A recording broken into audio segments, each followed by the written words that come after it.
Hello everyone, good evening. उम्मीद करती हूँ आप सभी अच्छे होंगे और स्वस्थ होंगे। स्वागत है आप सभी का आज की क्लास में। आज की क्लास में हम लोग एस्टेट हरियाणा टेट का सोशियोलॉजी का पेपर सॉल्व करेंगे, जिसमें पूरे 60 क्वेश्चन पूछे गए थे। आज हम लोग पार्ट 1 में 30 क्वेश्चन सॉल्व करेंगे। कल हम लोग इसके 30 क्वेश्चन सॉल्व करेंगे। अगर आप चैनल पर नए हैं तो चैनल को जरूर से सब्सक्राइब कर दीजिएगा। मेरे पास कमेंट आया था कि मैम एस्टेट का भी प्रैक्टिस सेट करवाएं, तो सबसे पहले हमें एस्टेट का प्रैक्टिस सेट सॉल्व करने से पहले उसका प्रीवियस ईयर क्वेश्चन पेपर देख लेना जरूरी है, क्योंकि तभी पता चलेगा कि क्वेश्चन किस प्रकार से इस एग्जाम में पूछे जाते हैं। बिना मतलब के प्रैक्टिस सेट में सॉल्व करा दूं, क्वेश्चन एक भी पूछे ना जाए तो कोई उसका मतलब नहीं होगा। तो इससे पहले हम लोगों को एस्टेट का previous year question paper solve कर लेना जरूरी होता है। तो चलिए बिना देर किए शुरू करते हैं आज की क्लास। वीडियो को लाइक कर दीजिएगा और लोगों के साथ शेयर कर दीजिएगा, और कमेंट बॉक्स में मुझे जरूर बताइएगा कि क्लास आपको कैसी लगी। किसी क्वेश्चन में कोई डाउट होगा तो आप कमेंट बॉक्स में मुझसे पूछ सकते हैं। चलिए देखते हैं आज का क्वेश्चन पेपर। निम्नलिखित अध्ययनों में से, और ये क्वेश्चन पेपर मेरा नहीं है, मैंने टेलीग्राम के किसी ग्रुप से लिया हुआ है, वहीं से उठाकर मैं ये क्वेश्चन पेपर सॉल्व करा रही हूँ। निम्नलिखित अध्ययनों में से किसमें साक्षात्कार पद्धति का प्रयोग नहीं किया गया है? आपको बताना है इनमें से किसमें साक्षात्कार मतलब इंटरव्यू शेड्यूल का प्रयोग नहीं किया गया है। Option A the polish peasant में थॉमस एवं नैनकी की जो है। ऑप्शन 2 है द अथॉरिटेरियन पर्सनालिटी, जो एडर्नो की बुक है उसमें। द सुसाइड, इमाइल दुर्खिम की पुस्तक है इसमें। द अमेरिकन सोल्जर, स्टॉफर और उनके सहयोगी की पुस्तक है इनमें। तो आपको बताना है इसमें से इंटरव्यू मेथड का प्रयोग नहीं किया गया है। और अगर वीडियो की क्वालिटी अच्छी नहीं होगी तो आप 360 या 720 रेजुलेशन कर लीजिएगा, तो आपकी वीडियो अच्छी चलने लगेगी, क्लियर आपको दिखेगा। क्योंकि बहुत बच्चों को इश्यू आता है कि मैम वीडियो क्लियर नहीं है। तो इसका जो सही आंसर वो है option 3 the suicide, email Durkheim की है। इसमें क्या है, साक्षात्कार पद्धति का प्रयोग नहीं किया गया है, क्योंकि ये क्या है, एक कॉम्पेरेटिव स्टडी है, स्टैटिकल स्टडी भी इसे आप कह सकते हैं, क्योंकि इसमें संख्यात्मक दृष्टि से भी डेटा एनालिसिस किया गया है और तुलनात्मक अध्ययन है। तो इसमें क्या है, साक्षात्कार पद्धति का प्रयोग नहीं किया गया है। जबकि द पॉलिश पीजेंट में भी किया गया है, अथॉरिटेरियन पर्सनालिटी में भी किया गया है और द अमेरिकन सोल्जर में भी किया गया है। तो इसका जो सही आंसर वो है option 3 the suicide bye email Durkheim में इंटरव्यू मेथड का प्रयोग नहीं किया गया है। नेक्स्ट क्वेश्चन देखिए।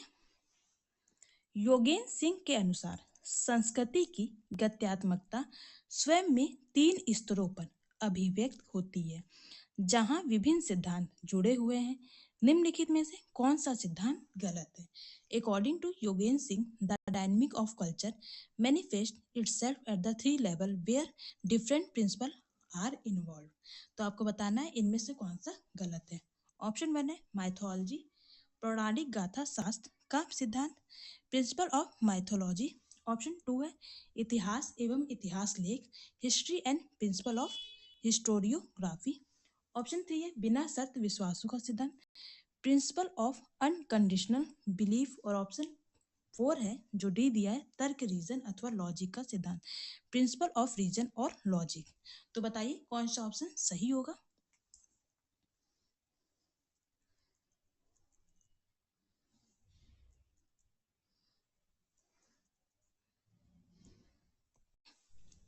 तो इसका जो सही आंसर है वो है ऑप्शन 3 बिना शर्त विश्वासों का सिद्धांत, प्रिंसिपल ऑफ अनकंडीशनल बिलीफ्स। ये क्या है, ये इनकरेक्ट है। आप देख सकते हैं इस पेपर के क्वेश्चन का लेवल क्या है, काफी डीपली और टफ क्वेश्चन पूछे गए हैं, तो आपकी तैयारी भी उसी के अकॉर्डिंग होनी चाहिए। नेक्स्ट क्वेश्चन देखिए। यह किसका मत है कि भारत में चाहे कोई भी कारण हो या प्रक्रियाएं, उत्तरदायित्व का सिद्धांत डॉक्ट्रिन आधारों की अपेक्षा में अधिक विकसित हुआ है? Who has started in India whatever may be the reason and the process, the doctrine of responsibility has been more developed than that of rights. Option A R Desai ने कहा है, ऑप्शन बी है M N Srinivas ने कहा है, option C है DP Mukherjee ने कहा है, और ऑप्शन डी है के एल शर्मा ने कहा है। तो बताइए ये कथन किसका है?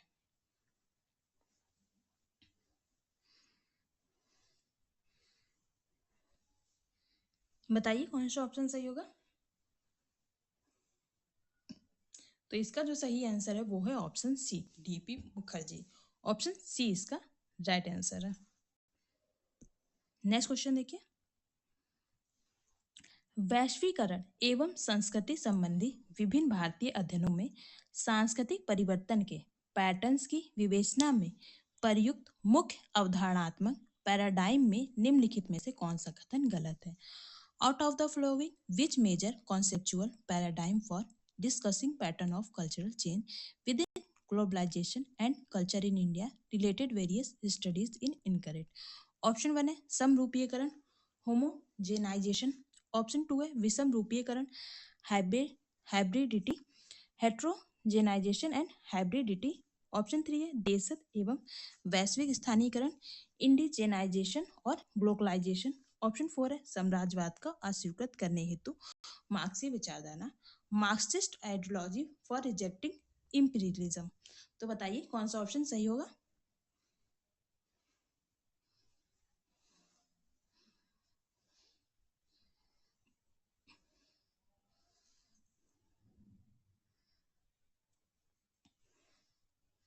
तो इसका जो सही है ऑप्शन है वो है ऑप्शन फोर, साम्राज्यवाद को अस्वीकृत करने हेतु मार्क्सवादी विचारधारा, Marxist ideology for rejecting imperialism.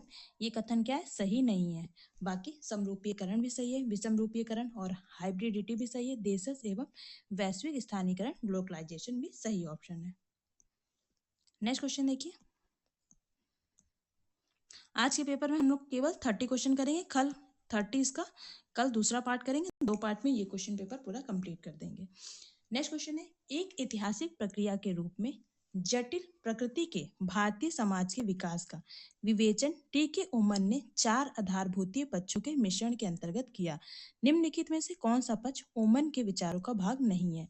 The development of Indian society of complex nature as historical process has been discussed by T.K. Oman as an amalgam of 4 basis dimension.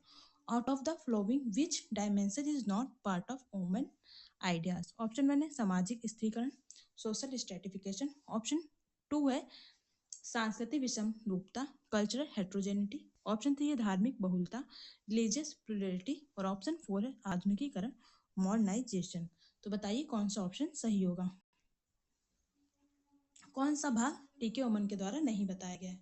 उनके विचारों, उनके आइडियोलॉजी में कौन सा भाग नहीं था? वो मॉडर्नाइजेशन, आधुनिकीकरण का भाग नहीं था। ऑप्शन फोर इसका राइट आंसर है।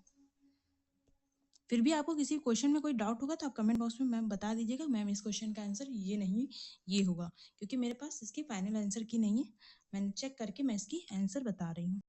निम्नलिखित में से किस अभिकरण ने सतत विकास की अवधारणा को एक ऐसा विकास जो वर्तमान की आवश्यकताओं को भावी पीढ़ी की उनकी आवश्यकताओं को पूरा करने की दक्षता से समझे समझौता किए बिना पूरा करता है के रूप में प्रस्तुत किया? ऑप्शन वन है ब्रुटलैंड आयोग, ऑप्शन टू है Economic and Social Research Council, option C है Centre for Human Rights and Global Justice, और ऑप्शन फोर है International Food Policy Research Institute. तो क्वेश्चन ये आपका इंग्लिश में है, आप लोग इंग्लिश में पढ़ लीजिए, बार बार पढ़ूंगी तो क्वेश्चन में टाइम ज़्यादा लग जाएगा, क्योंकि आपका एग्जाम है, आपको बाकी चीज़ें भी रिवाइज करनी होगी। तो जल्दी जल्दी हम लोग क्वेश्चन कंप्लीट करते हैं।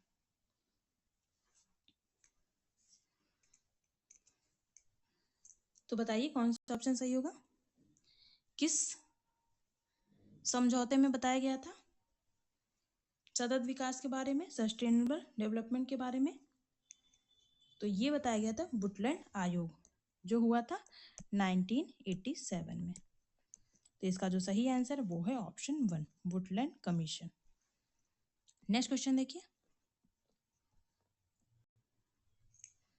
क्वेश्चन का फॉन्ट थोड़ा छोटा कर देती हूँ, पूरा क्वेश्चन एक में आ जाए, ताकि ये आपको दिख रहा होगा, ठीक है? अच्छे से दिख रहा है ना? State of food security and nutrition in the world report 2024 में भारत की स्थिति के बारे में दिए गए मत में से कौन सा मत सही है, आपको ये बताना है। ऑप्शन वन दिया है सन 2014-16 और 2021 और 23 के मध्य मॉडरेट से गंभीर खाद्य असुरक्षा का सामना कर रहे लोगों की संख्या 368 मिलियन से बढ़कर 589 मिलियन हो गई है। ऑप्शन टू दिया है सन 2014 से 16 और 2021 से 23 के मध्य मध्यम मॉडरेट से गंभीर खाद्य असुरक्षा का सामना कर रहे लोगों की संख्या 589 से कम होकर 568 मिलियन रह गई है। ऑप्शन 3 दिया है, सन 2014-16 एवं 2021 और 23 के मध्य मॉडरेट से गंभीर खाद्य असुरक्षा का सामना कर रहे लोगों की संख्या 368 मिलियन से बढ़कर 489 मिलियन हो गई है। और ऑप्शन 4 दिया है, सन 2014-16 एवं 2021-23 के मध्य मध्यम मॉडरेट से गंभीर खाद्य असुरक्षा का सामना कर रहे लोगों की संख्या 52 मिलियन से कम होकर 51 मिलियन हो गई है। तो बताइए इनमें से कौन सा ऑप्शन सही होगा। क्वेश्चन आप लोग अच्छे से एक बार पढ़ लीजिए।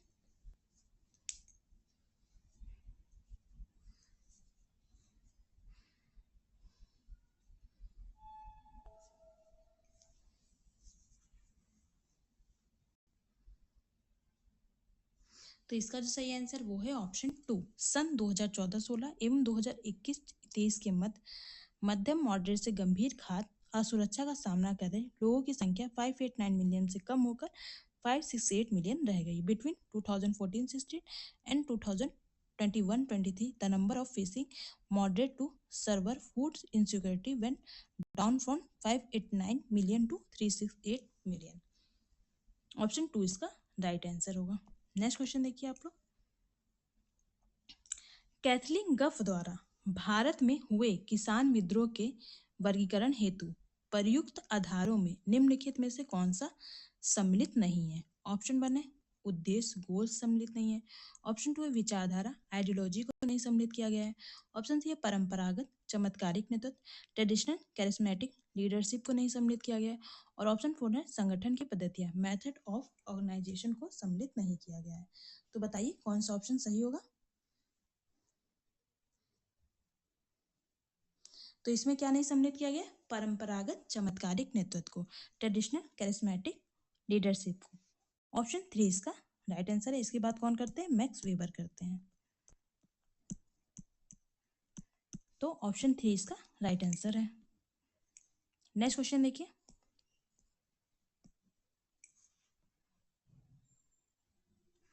निम्नलिखित विद्वानों में से किन्होंने पहली बार इको फेमिनिज्म की अवधारणा को प्रयोग किया था। आपको बताना है फर्स्ट टाइम किसने इको फेमिनिज्म वर्ड प्रयोग किया था। ऑप्शन 1 है जॉन ब्रेम्स, ऑप्शन 2 है फ्रेंकोइस डी यूवान, ऑप्शन 3 है पीटर जैक्सन और ऑप्शन 4 है स्टुअर्ट कॉर्बिज। तो बताइए कौन सा ऑप्शन सही होगा।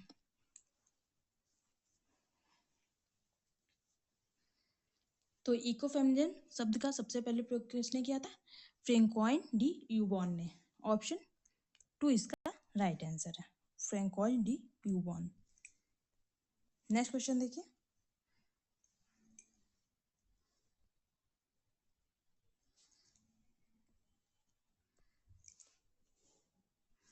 किसानों के सक्रियकरण के संदर्भ में यह किसका मत है कि एक गांव दूसरे गांव को सूचना देता था, दूसरा तीसरे को, और इस तरह आगे सूचना जाती थी और देखते देखते पूरा गांव खाली हो जाता था और अनेक जगहों पर पुरुष महिलाओं एवं बच्चे एकत्रित हो जाते और सभा स्थल की तरफ चलना शुरू कर देते। ये किसका कथन है, आपको ये बताना है। ऑप्शन ए है महात्मा गांधी का, ऑप्शन 2 है जवाहरलाल नेहरू का, ऑप्शन 3 है दादा भाई नौरोजी का और ऑप्शन 4 है विपिन चंद्रा का। तो बताइए, देख लीजिए क्वेश्चन कितने डीपली पूछे गए हैं। तो बताइए कौन सा ऑप्शन सही होगा।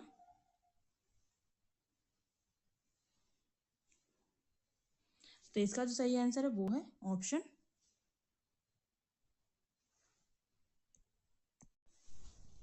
तो इसका जो सही आंसर है वो है option 2 Jawaharlal Nehru. Next question देखिए। डेरिक साय के अनुसार वर्तमान दिनों का पूंजीवाद 6 स्थितियों पर निर्धारित है। निम्नलिखित में से कौन सी स्थिति गलत है। ऑप्शन 1 है निजी संपत्ति पर आधारित श्रम का विभाजन, division of labour based on private property. Option 2 है बाजार की स्वतंत्रता, freedom of the market. Option 3 है पारंपरिक संस्कृतियों का आर्थिक जीवन, dominance of traditional culture on economic life. और ऑप्शन 4 है तार्किक प्रौद्योगिकी, रैशनल टेक्नोलॉजी। तो बताइए कौन सा ऑप्शन सही होगा। तो इसका जो राइट आंसर है वो है option 3, dominance of traditional culture on economic life. ये स्टेटमेंट गलत दी गई है, बाकी सही है। पारंपरिक संस्कृतियों का आर्थिक जीवन पर प्रभुत्व, ये स्टेटमेंट गलत है। निजी सम्मति पर आधारित श्रम का विभाजन ये होता है। बाजार की स्वतंत्रता ये भी है। तार्किक प्रौद्योगिकी ये भी है। नेक्स्ट क्वेश्चन देखिए।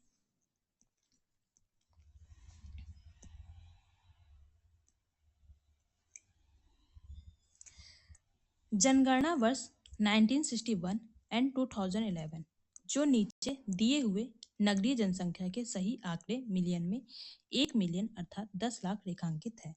तो आपको बताना है कौन सा इसमें से जो संख्या का दिया है वो सही है। ऑप्शन 1 है 78.94 मिलियन 1961 में थी और 377.1 मिलियन 2011 में।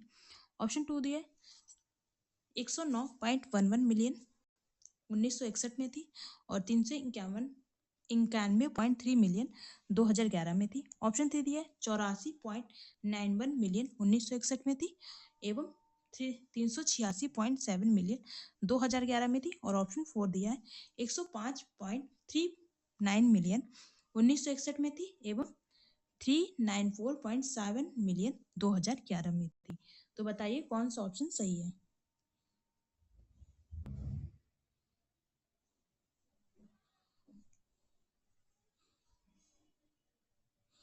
कौन सी नगरीय जनसंख्या थी बताइए। तो इसका जो सही आंसर है वो है ऑप्शन 1, 78.94 मिलियन 1961 में थी और 377.1 मिलियन 2011 में थी। ऑप्शन 1 इसका आपका राइट आंसर है। नेक्स्ट क्वेश्चन देखिए। समाज का वह प्रकार जिसमें बाजार विनिमय पर प्रभुत्व स्थापित करते हैं तथा अन्य स्वरूप पारस्परिकता एवं पुनर्वितरण का बहिष्करण बढ़ता जाता है क्या कहलाता है। The kind of society in which is seen in dominated by markets to the increasing exclusion of other from reciprocity and redistribution is known as। Option 1 है उपभोक्ता समाज के नाम से जानते हैं, कंज्यूमर सोसाइटी। ऑप्शन 2 उत्तर पूंजीवादी समाज, लेट कैपिटलिस्ट सोसाइटी। ऑप्शन 3 है सेवा समाज, सर्विस सोसाइटी। और ऑप्शन 4 है बाजार समाज मतलब मार्केट सोसाइटी। तो बताइए कौन सा ऑप्शन सही होगा।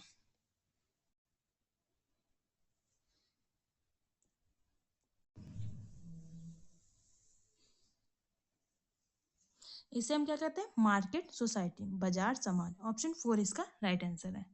नेक्स्ट क्वेश्चन देखिए।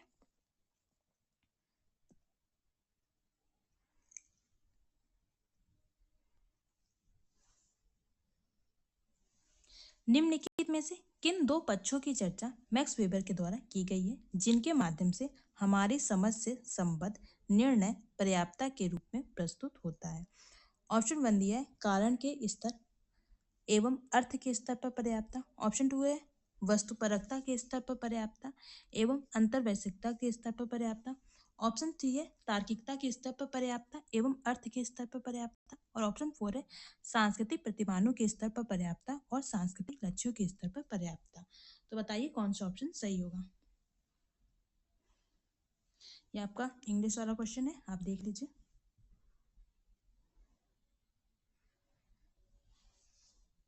तो इसका जो राइट आंसर है वो है ऑप्शन 1, कारण के स्तर पर पर्याप्तता एवं अर्थ के स्तर पर पर्याप्तता। ऑप्शन 1 इसका राइट आंसर है। Adequacy on the level of cause and adequacy on the level of meaning. Option 1 इसका राइट आंसर होगा। नेक्स्ट क्वेश्चन आइए देखते हैं हम लोग। निम्नलिखित में से कौन सी अनिवार्य उपस्थिति गलत है जब हम नृवंशीय समूह एथनिक ग्रुप की मानक परिभाषा को अवधारणात्मक रूप देते हैं। तो आपको बताना है इनमें से कौन सा मीनिंग क्या है गलत बताया गया है एथनिक ग्रुप के संदर्भ में। ऑप्शन 1 है सामान्य वंशज, वास्तविक तथा काल्पनिक, कॉमन डिसेंट, रियल और सपोज्ड। ऑप्शन 2 है सामाजिक रूप से प्रासंगिक, सांस्कृतिक एवं मनोवैज्ञानिक विशेषताएं, सोशली रेलिवेंट, कल्चरल और साइकोलॉजिकल कैरेक्टरिस्टिक। ऑप्शन 3 दिया प्रथागत व्यवहारों के विविधता मूलक समुच्चय, diverse set of customary practices. और ऑप्शन 4 दिया है एक सामाजिक श्रेणी के अंतर्गत अभिवृत्तियों एवं व्यवहारों का एक समुच्चय, a set of attitudes and behaviour with in a social category. तो बताइए कौन सा ऑप्शन सही होगा।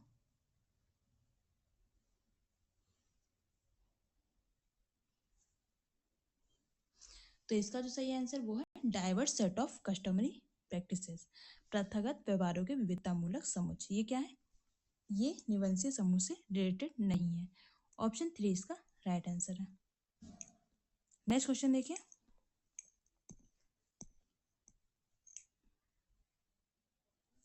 निम्नलिखित में से कौन सी अभिधारणा थॉमस रॉबर्ट माल्थस के जनसंख्या सिद्धांत का हिस्सा नहीं है? ऑप्शन 1 है भोजन मानव के अस्तित्व की आवश्यक शर्त है, food is necessary condition of for the survival of man. Option 2 है सेक्सेस स्त्री और पुरुष के मध्य लालसा पैशन समाज की एक आवश्यक शर्त है, the passion between the sexes in necessary condition of the society. Option 3 है लालसा पैशन पुनरुत्पादन रिप्रोडक्शन की शक्ति नहीं है, the passion is not the power of reproduce. और ऑप्शन 4 है मानव जाति के अस्तित्व हेतु धरती निर्वाह सब्सिस्टेंस का उत्पादन करती है, इसकी शक्ति सीमित है, the earth produce subsistence for the survival of human being, it's power is limited. तो बताइए माल्थस के जनसंख्या सिद्धांत के संदर्भ में कौन सा कथन सही नहीं है?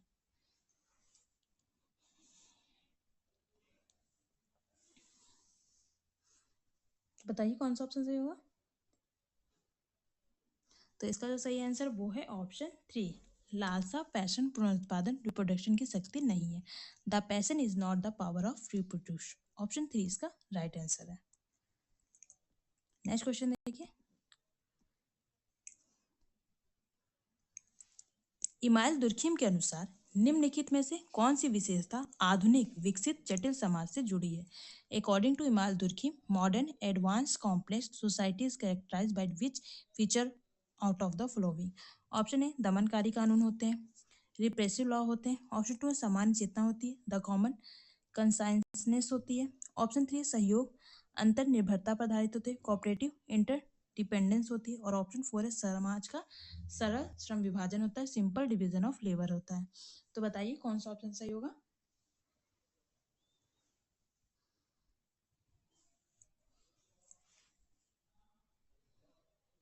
तो इसका जो सही आंसर वो है ऑप्शन 3, सहयोगात्मक अंतर निर्भरता होता है, cooperative interdependence.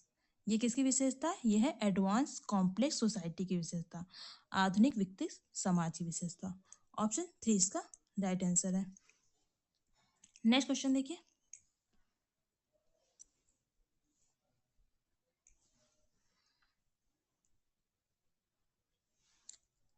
A R Desai के अनुसार भारतीय राष्ट्रवाद के विकास का 5वां चरण निम्नलिखित अवधि से जुड़ा है, social background of Indian nationalism पुस्तक किस आधार पर मतलब किस ईयर की है?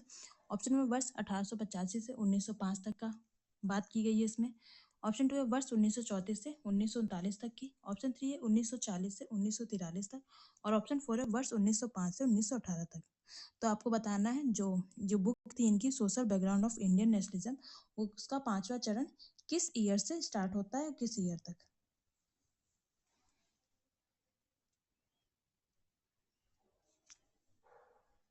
तो इसका जो सही आंसर वो है ऑप्शन 2, वर्ष 1934 से 1939 तक। ऑप्शन 2 इसका राइट आंसर है। नेक्स्ट क्वेश्चन देखिए, निम्नलिखित समाजशास्त्रियों में से कौन culture space and the nation state पुस्तक के लेखक हैं? Culture space and the nation state. Option 1 है टी के ओमन है, ऑप्शन 2 है दीपांकर गुप्ता है, ऑप्शन 3 है अर्जुन अप्पादुराई है, और ऑप्शन 4 है होमी भाभा है। तो बताइए इस पुस्तक के लेखक कौन है?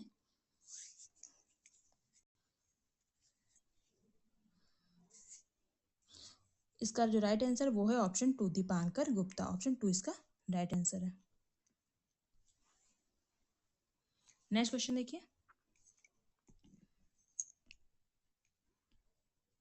मैक्स वेबर के मतानुसार वर्ग के विपरीत परिस्थिति समूह है। ऑप्शन 1 है समान समूह, according to Max Weber in contrast to classes status groups are normally communities होती हैं। ऑप्शन 2 है समान संस्थाएं होती हैं, नॉर्मली इंस्टीट्यूशंस होती हैं। ऑप्शन 3 है समानता सामाजिक व्यवस्थाएं होती है, नॉर्मली सोशल सिस्टम होती है। और ऑप्शन 4 है समान संगठन होती है, नॉर्मली ऑर्गेनाइजेशंस होती हैं। तो बताइए कौन सा ऑप्शन सही होगा?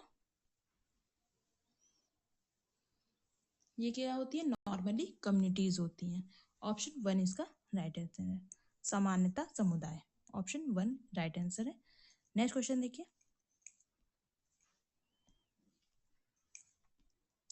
नेक्स्ट क्वेश्चन है जोखिम समाज रिस्क सोसाइटी की अवधारणा का विवेचन करते हुए उल्रिच बेक ने दो महत्वपूर्ण प्रत्ययों के मध्य अंतर प्रस्तुत किया।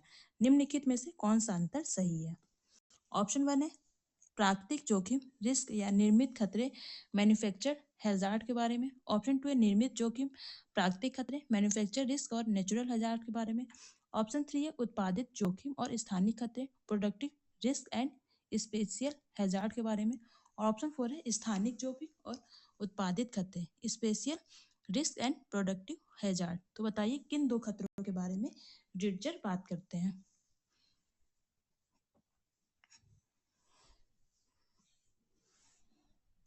तो इसका जो सही आंसर वो है ऑप्शन वन प्राकृतिक जोखिम रिस्क सोसाइटी की बात करते हैं नेचुरल रिस्क और मैन्युफैक्चर हैजार्ड। ऑप्शन वन इसका राइट आंसर है प्राकृतिक जोखिम और निर्मित खतरे। नेक्स्ट क्वेश्चन देखिए। निम्नलिखित में से कौन हॉट फ्लैट एंड क्राउडेड पुस्तक के लेखक है? ऑप्शन वन है विक्रम सोनी है। ऑप्शन टू है जोसेफ स्टिगलेट्स है। ऑप्शन थ्री है थॉमस एल फ्रीडमैन है। और ऑप्शन फोर है हंटर लोविंस है।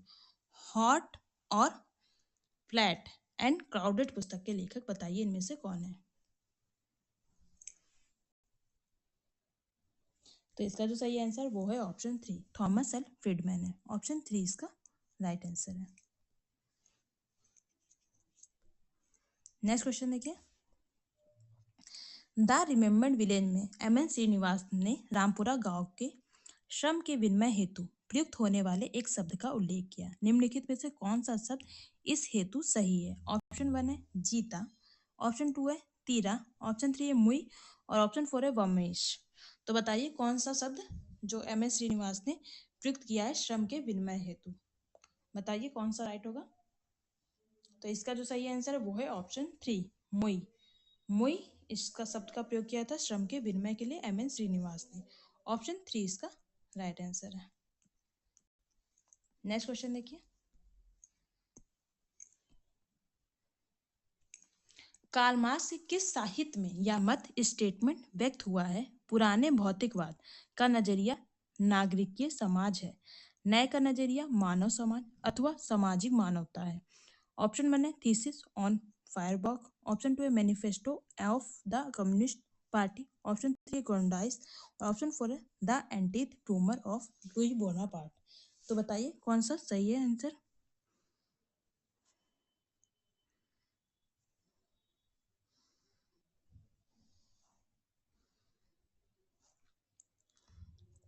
तो इसका जो राइट आंसर वो है option one thesis on firebox. Option one इसका राइट आंसर है।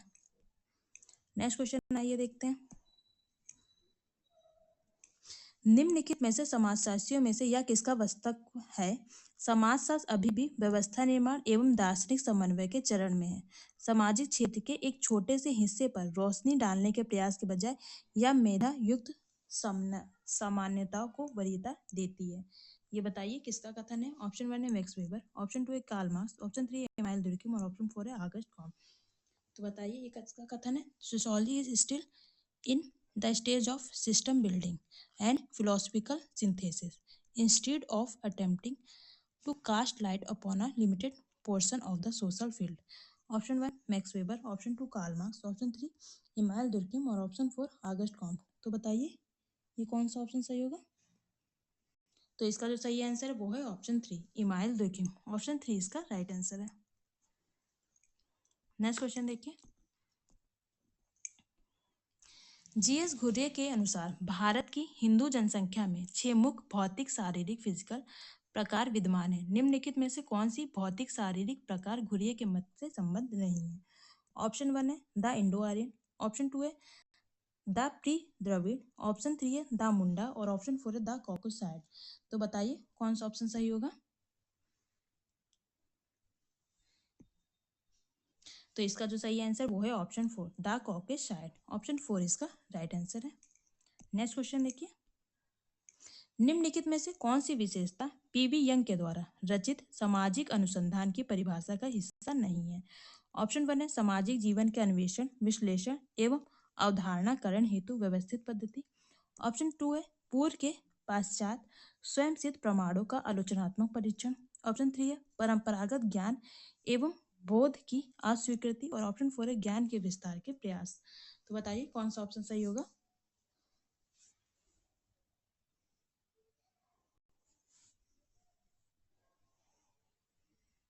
तो इसका जो सही आंसर है वो कौन सा? वो है ऑप्शन 3, परंपरागत ज्ञान एवं बोध की अस्वीकृति, rejection of traditional knowledge and understanding.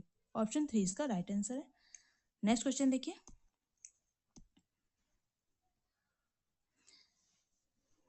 वास्तुशास्त्र में एमएसए राव के द्वारा प्रकारों के आधार पर नगरों के प्रकारों के मध्य विभेद बताए गए हैं। निम्नलिखित में से कौन सा प्रकार एवं संबद्ध प्रकार जो नगर से जुड़ा है गलत है? ऑप्शन 1 है एक नगर एक साधारण मजबूत फोर्टिफाइड नगर जहां देशीय इनलैंड व्यापार मुख्य गतिविधि थी। ऑप्शन 2 है एक पट्टाना एक बड़े व्यावसायिक बंदरगाह के साथ का शहर जो नदी व समुद्र के किनारे स्थित था। ऑप्शन 3 है एक द्रोण मुक्त धार्मिक महत्व का नगर। और ऑप्शन 4 है एक खेता एक छोटा चार दीवारी नगर वॉल टाउन जहां संचार सुविधाएं उपलब्ध थी। तो बताइए कौन सा ऑप्शन सही होगा? तो बताइए इसमें से एमएसए राव ने किसकी बात नहीं की है, किस नगर से जुड़ा? तो इसका जो सही आंसर वो है ऑप्शन 3, एक द्रोणमुख एक धार्मिक महत्व का नगर। आ द्रोमुख a town of religious importance. Option 3 इसका राइट आंसर है। नेक्स्ट क्वेश्चन देख लीजिए, निम्नलिखित में से किस जनगणना रिकॉर्ड से हम लगातार भारत में जनसंख्या वृद्धि दर में ह्रास पाते हैं? ऑप्शन 1 है 1991 की जनगणना रिपोर्ट से। ऑप्शन 2 है 2001 की जनगणना रिपोर्ट से। ऑप्शन 3 है 1971 की जनगणना रिपोर्ट से। और ऑप्शन 4 है 1961 की जनगणना रिपोर्ट से। तो बताइए कौन सा ऑप्शन सही होगा? तो इसका जो सही आंसर वो है ऑप्शन 1, 1991 की जनगणना रिपोर्ट से। ऑप्शन 1 इसका राइट आंसर है। नेक्स्ट क्वेश्चन करेंगे और आज की वीडियो का ये लास्ट क्वेश्चन है। बाकी जो 30 क्वेश्चन बचेंगे वो हम लोग कल कंप्लीट करेंगे। वीडियो अगर आपको अच्छी लगी होगी तो वीडियो को लाइक कर दीजिएगा और कल की वीडियो जरूर देखिएगा। कार्ल मार्क्स के अनुसार निम्नलिखित में से पूंजीवादी उत्पादन का कौन सा केंद्रीय कॉर्डिनल तथ्य नहीं है? ऑप्शन 1 है कुछ हाथों में उत्पादन के साधनों का केंद्रीकरण होता है, concentration of mean of production in few hand. Option 2 है श्रम के संगठन का स्वयं में सामाजिक श्रम होना, organisation of labour itself into social labour. Option 3 है विश्व बाजार का निर्माण, creation of the world market. और ऑप्शन 4 है वर्ग केंद्रित स्थानीय उत्पादन का विकास, development of class centric local production. तो बताइए कौन सा ऑप्शन सही होगा इसका? तो इसका जो सही आंसर वो है ऑप्शन 4, वर्ग केंद्रित स्थानीय उत्पादन का विकास, development of class centric local production. Option 4 इसका राइट आंसर है। ये आपका था एस्टेट का जो प्रीवियस ईयर में जो क्वेश्चन पूछे गए थे वो थे, जिसके हमने 30 क्वेश्चन सॉल्व कर लिए। कल आपको मैं इसी समय पे मिलूंगी। Bye bye, good night, take care. और इस क्लास से रिलेटेड कोई भी डाउट होगा तो आप कमेंट बॉक्स में मुझसे पूछ सकते हैं। Bye bye, good night.